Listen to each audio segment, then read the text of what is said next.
Third phase panchayat elections జరుగుతున్న సమయంలో ప్రస్తుతానికి ఒక హై టెన్షన్ వాతావరణం నెలకొంది.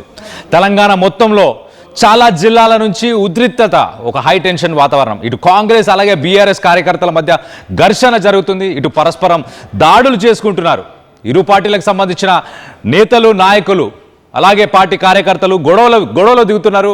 ఇటు మహబూబాబాద్ జిల్లా పొగులపల్లి గ్రామంలో ప్రస్తుతానికి ఇటు కాంగ్రెస్ సర్పంచ్ అభ్యర్థి ఈరయ్యతో పాటు మరో 4గురిపై దాడి జరిగింది. ఇటు వరంగల్ జిల్లా చెన్నారావుపేటలో కూడా కార్యకర్తల మధ్యలో తోపులాట జరిగింది. అలాగే ఇటు సంగారెడ్డి జిల్లా జూకల్లో ఓటర్లకు డబ్బులు ఇస్తున్నారని ఒక వాగ్వాదం అయితే జరిగింది. ఇరు వర్గాల నేతల కార్లకు సంబంధించిన ఆ ప్రాపర్టీస్ని, కార్లని ధ్వంసం చేశారు. అలాగే పలువురికి తీవ్ర గాయాలు కూడా అయ్యాయి.